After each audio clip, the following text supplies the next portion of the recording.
Good morning. I'm Harley Schlanger from the LaRouche Organization with your daily video update for November 19th, I believe it is. Yeah, November 19th, 2024. On November 13th, President Biden invited Donald Trump to come over for a talk. And they met in the White House.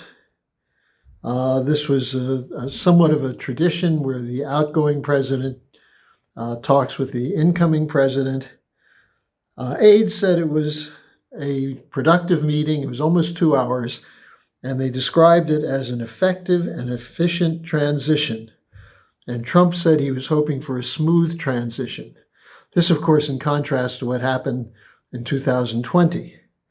Well, less than a week later, Joe Biden lifted the prohibition on the use of long-range U.S. missiles by Ukraine to shoot into Russia. And there are reports that they may have shot the first missile into Russia today. These are the ATACMS missiles that have a range of up to 190 miles. And it gives Ukraine the ability to reach somewhat deeply into Russia. So apparently, Biden's idea of an efficient transition is a smooth transition to World War III.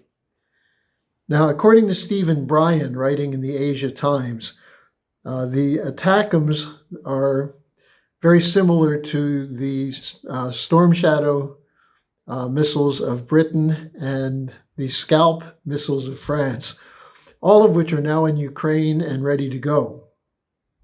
Bryan, who's a former Deputy Undersecretary of Defense, said that the weapons must be pre-targeted and operated by NATO personnel. In other words, the Ukrainians don't have the capability to do it. And Western experts are cited in this article saying that the use of these weapons are, quote, unlikely to change the trajectory of the war, unquote, meaning that using them will not enable Ukraine to win. Now, the question then is, why do this? And why do it now? The Russians are very clear. Putin said in September that attacks of this sort will be taken as a threat to the sovereignty of Russia and would be met with the sternest consequences. And more importantly, they see this now as NATO as a participant in the war. That is, that now you have Americans, French, British, and others working on these missiles to target Russia, making NATO a direct participant in the war. And Putin was citing the updated nuclear doctrine of Russia, which he just signed today.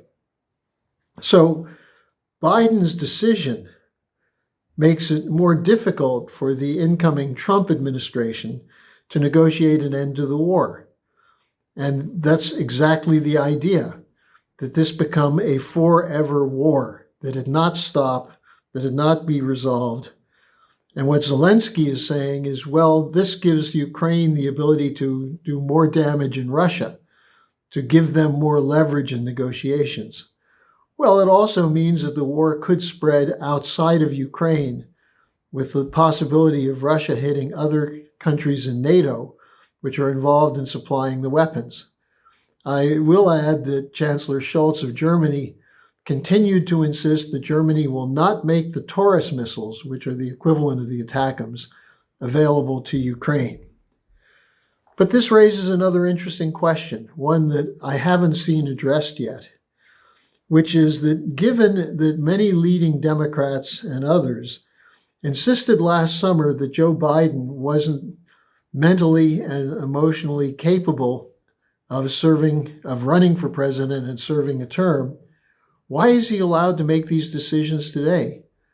And if he's not making them, who is making the decisions? Remember, he was forced out of the presidential race, and the media was filled with stories after the June debate with Trump, where he completely collapsed, filled with stories of his mental incapacity.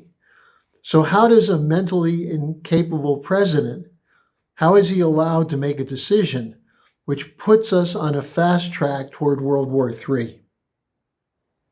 It also raises the question of who is making the decisions for him.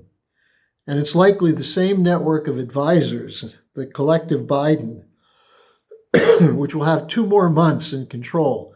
This includes Blinken and Sullivan. Blinken, of course, as we've pointed out many times, is a hardcore war hawk of the Madeleine Albright, Zbigniew Brzezinski variety, who is a believer in geopolitics. And geopolitics essentially means the ability to use war and the division of countries against each other to maintain control of the empire.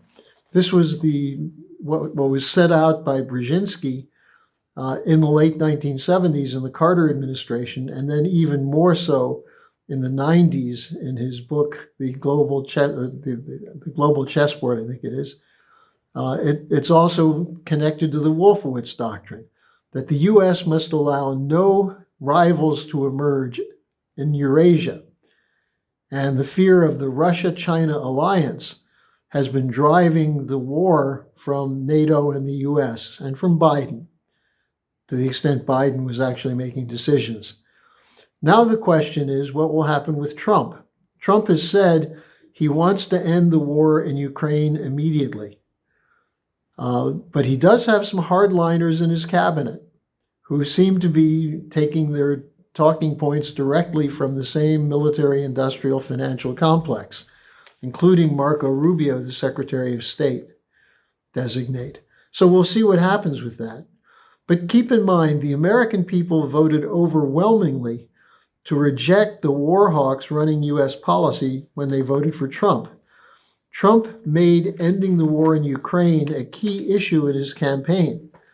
He said many, many times, why are we spending American dollars to fight wars in places far, far away that have nothing to do with U.S. security?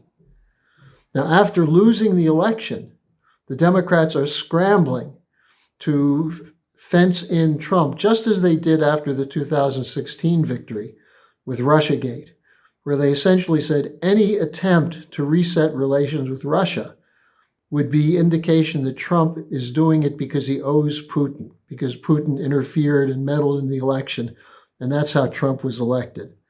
So you have the war hawks in the Democratic Party, and that at this point is most of the Democratic Party working with the Cheney and Bush Republicans. And remember, Cheney endorsed Biden.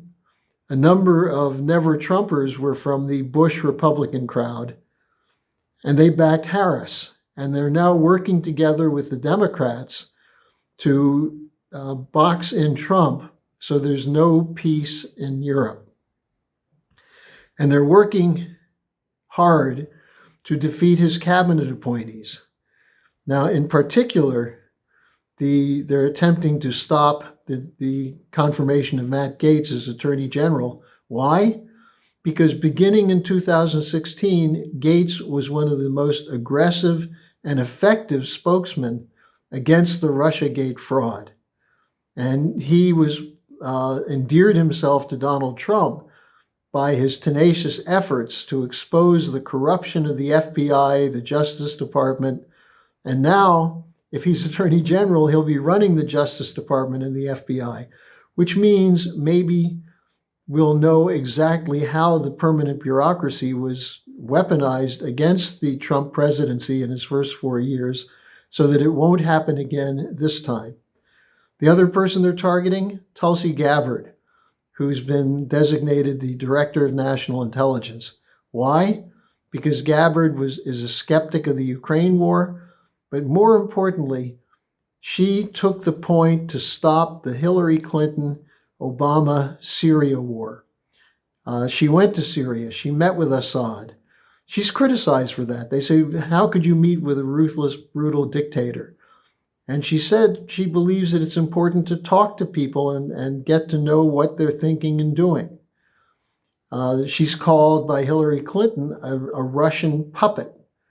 And Debbie Wasserman Schultz, who she exposed when Schultz was the DNC chairman for running an operation against Bernie Sanders in 2016, Wasserman Schultz basically called her a traitor and said she should not be allowed as Director of National Intelligence. John Bolton, who turned against Trump, said the same thing. And John Brennan, who is one of the people running Russiagate, said the same thing. They're going to mobilize to keep Gabbard out. And I think it's important that you have a voice in this. You talk to your senators and make sure that the losers in the election are not allowed to shape the next wars that will affect your life.